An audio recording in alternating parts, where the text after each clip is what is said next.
Hi, I'm Wes, the Explosion, and this is the Backlog. Only not. Well, kind of. This past weekend was E3, and I watched several presentations, so rather than talking about what I knocked off my backlog, I'm going to discuss the shows I watched and what I'll probably end up adding to the backlog instead. Hopefully, this doesn't betray anyone's expectations, but sometimes you need to experiment. Also, this will be more of a slideshow because I'm not adept at avoiding copyright. The first presentation I watched was Devolver Digital. For the past few years, they've been doing somewhat meaty, story-based shows where they make fun of a bunch of harmful trends in the gaming industry, using heavy satire mixed with trailers for their upcoming titles. They're really fun, and if you watch people like Jim Stephanie Sterling, it should be right up your alley and you'll probably find them really humorous. This year was about excessive and aggressive monetization. I was a little put off when they had a segment where they poked fun at mobile games while advertising their own, and it seemed real at the end of the trailer, with them having an Apple logo and everything. Then there was another title that they said they were doing as only a limited physical release, which would fuel scalpers, and when I looked into it later, this seems to be true. I'm not sure if there's some additional details that I'm missing, or if this is one of those things where somebody does something crappy, but if they acknowledge it with enough knowing irony and self-deprecation, then that somehow absolves them. Or maybe I'm just too dumb to get the joke. Kinda hoping it's the details things though, because otherwise, this kinda sours the whole Devolver Digital show for me this year. I don't know. More information and opinions are welcome if you got them. As for their games, there was nothing I felt super compelled to play, which is odd because there's normally at least one thing that connects with me. I don't know, maybe that Legends of the Hidden Temple looking title where the other player's ghost data is constantly running around to give you hints on the traps. Then there was Capcom, which didn't really need to happen. First they announced Resident Evil Village DLC, which I can't remember if it was previously announced or just heavily rumored. Then there was a bunch of Monster Hunter Story 2 trailers and details between crossover with that and Rise. There were also additional details for Great Ace Attorney Chronicles, which is a port of 2 Japanese games that have been out for a bit. Then finally, details on Street Fighter as an esport, which I'm not really a big Street Fighter person, but it is nice to see esports gain some traction and people making a go of it. So yeah, DLC we knew was coming. Another trailer for a game that already had half a dozen trailers out, and info on a previously released game that we could have just watched a translated walkthrough for if we really wanted to know more. Really, the esport thing was the only thing that was kind of interesting. There's a part of me thinking that they really didn't need to show up, but on the other hand, if they didn't, they might have lost some credibility, so they might have just been in a no-win situation. No shade at Capcom. I do hope they have something Mega Man related in the near future though. I most likely will get Great Ace Attorney. I played the original trilogy on the DS as well as Apollo Justice, but most of the other ones came out when I was boycotting Capcom for canceling 3 Mega Man games in 1 year and then just sitting on the series, so I'd like to get back into Ace Attorney. Maybe if I'm lucky, they'll re-release the games I missed and I won't have to hunt them down later. Then there was Namco-Bandai, which I could not find a showcase for. Everyone I looked up was a part of some game journalist portal with random heads I didn't recognize talking over it, so I skipped that and found a compilation of the trailers they put out. They had Tales of Arise, which we knew was coming. I think it's due out sometime in the next few months, and I'm definitely getting it, but there are so many Tales games on the backlog already, I'm not sure if I'll pick it up at launch or try to work through some of the other ones and then look for it on sale. I did hear some rumblings about them changing the way combat works, and this concerns me. In my opinion, every time they've done this in the past, things have gotten worse. Symphonia was great. Vesperia was similar and was terrific. And then some things got swapped in Graces and it felt clunkier. Berseria changed things up again and I don't think combat has ever felt so unintuitive and mashy. I don't know. I do play these games more for the story than anything, so as long as the combat is at least usable, it'll probably be fine. Probably. Then there was Elden Ring. I think it looks good, although until I get Dark Souls and Sekiro off my list, I won't pick it up. Depends on how those two gel with me, but I'm at least intrigued. Then, before we get into the big daddy of the shows I watched, there were 2 other presentations that I saw that took place before E3, severed for some reason. The first was the Sonic Showcase, which is one of the more bizarre shows of this nature I ever saw.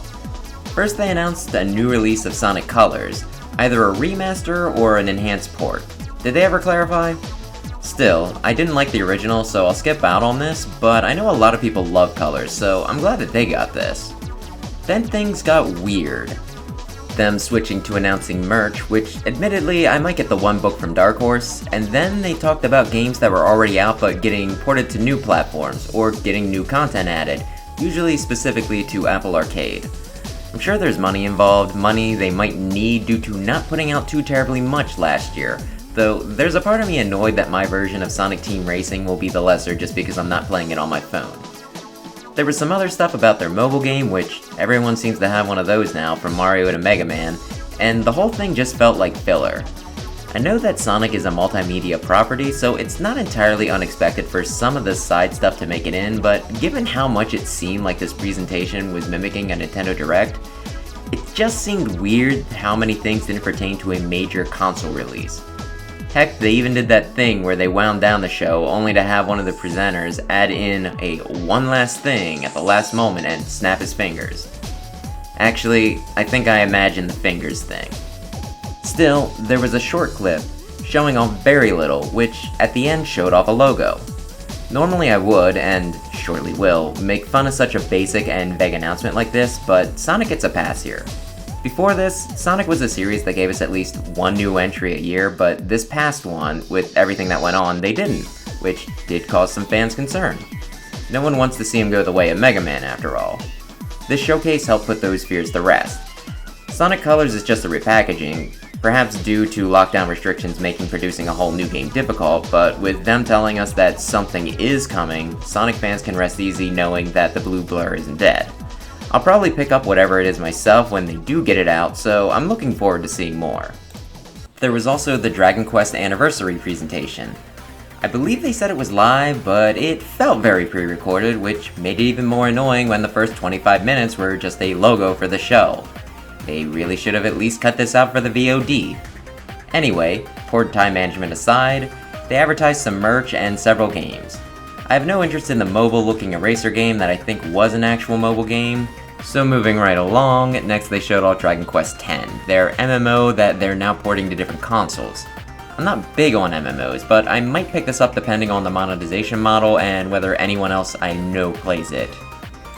Then there was a prequel to Dragon Quest XI, starring Eric and his sister. I really liked 11 and those characters were fun, so I'll probably pick it up. Then there was the part I'm going to make fun of, and that was the announcement of Dragon Quest XII, Flames of Fate, which just showed off some fire effects and the logo.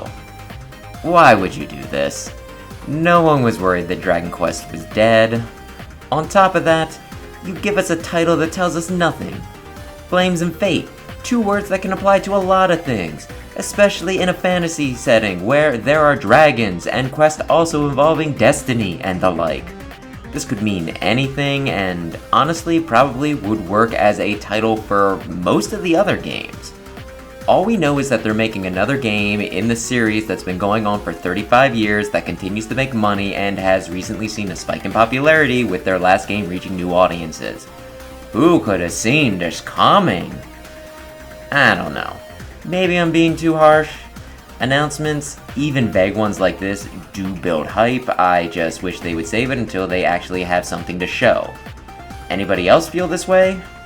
Regardless, I do want that 11 spin-off, and I'm open to learning more about the 10 port, but overall, this showcase just didn't hold my attention much. Then there was the show I was waiting for, perhaps even longer than E3 itself, and that was the Nintendo Direct. This was the best presentation I watched, bar none, and from what I heard, only Microsoft might have been able to challenge it at all. To begin at the beginning, we started out with, of course, a Smash reveal, Kazuya from Tekken. I have never played Tekken. I will probably never play Tekken. Smash is a unique take on the fighting game genre using platforming and party game elements to create a unique experience and that has the wildest and zaniest range of characters. When they put in a fighting game series like this, looking like a pretty mundane regular person, just buff and punchy, I cringe.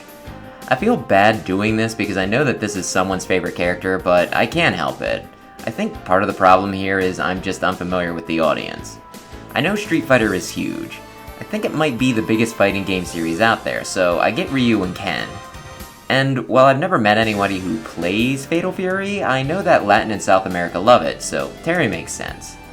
Maybe this says more about me than anything, but I've only ever met one person who plays Tekken, and when I go to cons, I don't recall ever seeing the series in the gaming halls, so I'm just wondering who plays this. Still, it does have like a million sequels, so it does reach somebody, so I'm probably just ignorant. I'm probably just an idiotic Muso game player, thinking that it's super normal while thinking that no one plays this series that is probably 1,000 times more popular. As for the fighter himself, it looks like they're doing that thing where he plays like a Smash character, but they also program in his fighting game inputs so that he can play like that as well. I have mixed feelings about this because on one hand, Smash is so different from other fighting games that I feel like this kinda defeats the point, while on the other hand, it is unique and it could bring people in who don't normally play Smash. My problem with it is probably just I'm intimidated by people who can memorize a billion button press combo. Kazuya also seems to be able to transform into a demon. It could just be for certain attacks, but when I watched another video, I heard somebody guess that maybe he powers up into it when he's winning, like Sephiroth's one wing thing when he's losing. Hearing them say that does make sense. It would make for staging a comeback against him a lot harder, which could make him very frustrating to deal with, but given some of the stuff I pull off with my playstyle, I don't think I can criticize. There will be a showcase soon on June 28th, so we'll find out more then. Since I have no history with the character, I'm not excited, but I don't begrudge anyone who is. That leaves just one more slot in the second fighter pass though, so this does make things kinda tense, waiting to see who the last character will be. I, along with everyone else, can always hope that our dream fighter will make it in at the last minute. Even more pie in the sky would be to wish for a Fighters Pass 3, though from what I've seen, it seems unlikely. Maybe we'll get off lucky and it'll either be an awkward translation from the article I read or just Mr. Sakurai being coy, because honestly, I don't want it to be over. I'd be fine continuing to buy Smash DLC till the end of time, though I guess that's probably unrealistic. Then on to the games. I'll start with what I'm vaguely interested in, but will only buy if I find the time or see really good reviews. Life is Strange is coming to the Switch. I hear good things, but I don't know much about it, so I need to look into it more. Shin Megami Tensei 5 looks good, it's just a matter of freeing up time. Same with Fatal Frame. The series has a good reputation and a unique gameplay hook, so I'd like to give it a try. I like Guardians of the Galaxy comics and movies, but will the game be good or a dud? We'll have to wait and see, which will also affect whether I pick it up or not. There's also the Legend of Zelda Clock Game & Watch thing that has the original, Zelda 2, and Link's Awakening on it. It's mostly the last one I'm interested in, though not enough to hunt one down or pay scalper prices. If Nintendo does make enough and it's sitting behind a counter at GameStop looking seductively at me though, I'll probably grab it as an impulse buy. Then there's the Mario Party game that's just a bunch of old stages and games repackaged for Switch. A part of me thinks that I already have most, if not all of this in its original form, so I have no need to get it. Another part says that I'm going to watch a streamer play it and get interested myself, or if I find enough people interested in playing it with me, I'll pick it up then. Maybe I'll ask my mom. If my mom says she'll play it, I'll pick it up. She can even play as Princess Peach. I'll give her that. Then there's the stuff I'll probably get. First there's the Age of Calamity DLC. The weapons they announced look awkward, and I have no desire to play a Guardian, but I do like Muso games, and this is an excuse to pick it up again, so I'll probably do it for that. Plus there's another expansion coming, so I'll probably at least like something in that, so it shouldn't be a waste. There's Austria Ascending, which, gonna be honest, I love for the graphical style. It's an RPG with some odd gameplay hooks, but it looks like Dragon's Crown, so I want to play it. Shallow, I know, but sometimes looks are enough. They're doing a Danganronpa compilation for Switch, which I'll try to grab physical. I've watched the anime and seen the first game played, and I hear that the games only get better, so I think now is the time. As a side note, though, I am really confused to how this series is as popular as it is. That's not a jab at the games, it's just that anime-styled visual novel, Murder School Phoenix Wright, swapping gameplay styles on the fly, having to play 3 game spin-offs and view other media to get the entire story seems like it should be as niche as it can get. It sounds like it should have a very small but very dedicated group of fans pushing it to success, and yet it's the most requested things for channels like Honest Trailers and Game Grumps. How did this happen? No hate, just honest bewilderment. Then there was the announcement of a remake of Advance Wars 1 and 2 for Switch. I haven't heard that name in years. Back when it first came out, I heard good things about it, and I was interested since it was from the same people that did Fire Emblem, but I didn't have as much money to spend on games, so I never got it. With this, I can finally rectify that, so I'm looking forward to it. Now for the two games I'm absolutely and without question getting. The first being that new Wario Ware title. I always loved the series and it's been a while since we got Golden, so I've been hoping to see a new title soon. I just love the quick, always changing gameplay and quirky characters, so it's something I always pick up. Normally though, after beating the game, my enthusiasm does die down considerably, perhaps playing a bit more to try for a high score or dipping into multiplayer if I can find a victim, but typically I loan out the game just to justify my purchase. Hopefully this one will have a hook to keep me interested longer, and from the brief look we got, it does seem like it's changing up a little, moving around the cast of characters in games rather than just playing whatever random thing pops up, and also using a multiplayer co-op, so this might liven things up to keep me playing for a while. My favorite character is Ashley, but I also like 9V and Mona. Now on to the big one, the oh baby that I really want to play, Metroid Dread. The trailer announced it as Metroid 5, making me realize just how few Metroid games actually count, with the 2D being considered the main line that the creator had with his wife, the remake being their grandchildren, the Prime games and spin-offs being the ones that he had with his mistress when he was out of town on business and lonely, being kind of embarrassed by, and Other M being the result of a drunken fling that nobody talks about much because of their controversial public persona. So yeah, a new 2D mainline Metroid game. Super exciting! Samus has a new looking suit, some of her old moves, some updated ones, and of course some new ones as well. And it looks really good. Really good! I don't feel the need to hear opinions and reviews on this one, I'll pick it up day one. Of course, I've been wrong before, like with Star Fox Zero, but I'm going to have confidence and I think the Metroid series just needs a win. It seems like Smash shows it more love than Nintendo does half the time, and just recently it has been getting more attention with Prime 4 being announced, Samus Returns coming out, and now this, so I really wanted to do well so that maybe we don't go quite as long between 5 and 6 as we did with 4 and 5, with Fusion, the aforementioned 4, being from way back on the GBA. The only thing I'm worried about is that in the trailer, they showed Samus being stalked by invincible robots, chasing her down and hitting her with a game over when caught. I have ADHD, so stealth gameplay doesn't gel well with me wanting to go go go rather than sit and wait for the danger to pass. This is purely a personal dislike though, so once again I will say that it will be great and you should buy it because Metroid. Come on, make it a success.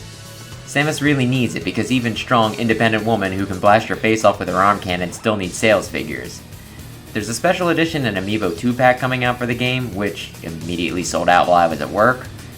I'll get the special edition if I can, but I'll be satisfied with the regular if they don't produce that many. The Amiibo, though, I will import if need be, since America seems to be one of the only places to get hit with shortages of those for some reason. Now, for the bonus round. Because there's a few things I want to talk about that weren't there, and also one game that people will think I'm crazy if I don't mention. The latter being Breath of the Wild 2. I'm not big on open world games. They just don't click with me. Maybe it's the time commitment, or maybe it's my ADHD again, making it so that if I'm not given a specific task, I'll never get anything done. I can do side quests just fine since they are finite, but open world, I do not like. I also don't like the breakable weapons. I'm the type who holds on to my best stuff until the end of the game and beyond, so constantly cycling through weapons, getting better and better stuff is an absolute nightmare for me. In the first Breath of the Wild, I held on to my stronger weapons, only to get better stuff and have to throw away the ones I was saving. If I tried it again, I could probably adjust my thinking to be a bit more generous with my swings, but I didn't have much fun with the game. Which is entirely due to my own personal taste. Please do not come for me. When I saw the first trailer for this sequel, I was reminded of Majora's Mask, my favorite Zelda game, so I thought I might still pick it up despite my qualms, but this last one made me think more of Skyward Sword, my least favorite Zelda title, and one of my most hated overall, so there's no way I can get into this one. There's still some stuff that does interest me though, so I'll probably still watch a playthrough of it. I just can't do it myself. I'm sure it'll still be a smashing success without me, and probably win Game of the Year 2022, so I hope everyone enjoys themselves with it. I also want to talk about the stuff that wasn't there. Nintendo has such a huge stable of properties, some of which get buried and not used for years, but there's always the hope that they'll come back one day. The big one is F-Zero, which, other than in Smash, I don't think has seen a new game since GameCube. Maybe that weird GBA anime tie-in. Which came first? There were also Kirby and Donkey Kong rumors that didn't materialize, and I think they've said Pikmin 4 has been coming for the last 10 years or something like that. There's also many more that, while I might not be the biggest fan, I know others would love to see, like Mother and Kid Icarus. Then there were the two games that actually went trending on Twitter due to their absence. The first was Splatoon 3. A lot of people wanted to see more on it and were disappointed that it wasn't at E3. Personally though, I was glad not to see it. All I want to know about that game right now is that it's coming. We're not getting it until next year, and if they show us too much too soon, they could run out of stuff to show off and the excitement could die. I want them showing off new information up till the week before launch to keep people excited, not just so the game is a success, but also so that there is a wide pool of players to match with online, giving it a robust player base. I don't want them blowing all the exciting bits now, and then, when it's close to the release date, have them just put up half-hearted trailers where they show us a neat t-shirt and hat we can wear in the game. Woo! So if you're one of the people looking forward to seeing Splatoon 3 here, I get it. I'm excited too. Just be patient, I'm sure we'll get something good soon. Just hopefully not too soon and appropriately spaced apart. People were also talking about the lack of Fire Emblem. I'm kinda mixed on this. I like Fire Emblem, don't get me wrong, I just think that if they put it out too often, like once a year or more, then the games wouldn't be special anymore. At this point, I'd be fine with a remake like Echoes, especially if they did another Japan-only title like 6, The Binding Blade, starring Roy, who is our boy, but I think it's too soon for a new one. I'd also like another Fire Emblem Warriors game if I can list out my hopes and dreams. I'm not surprised that a lot of people wanted something new. What I'm surprised about was how much hate was getting sent Fire Emblem's way as well. Maybe it's people resenting how much representation the series gets in Smash Bros, which I do want to talk about at some point. Maybe it's just a dislike for the sometimes toxic fanbase. It's sometimes being elitist, sometimes just arguing over whether Ike is gay or not. Maybe it's just the mobile game attracting hate, with some of the character choices sometimes being uncomfortable, the units sometimes being unbalanced, and just mobile games in general having pretty crappy monetization. Some of the hate may be deserved, but either way, I like Fire Emblem, and I'd like to think I'm not overly toxic. Hopefully I didn't go too hard on Kazuya. I also think Ike's gay, in the non-derogatory way. Ideally, when the next project does get announced, people can be a bit more open to it. Especially now that something is being done with Advance Wars again. We'll have to see though. And wow, that went on for way too long. I had 2 games and a book to talk about, but I guess that'll hold till next week. So thanks for watching, maybe subscribe if you enjoyed this sort of thing, and perhaps I'll see you next week for my actual backlog.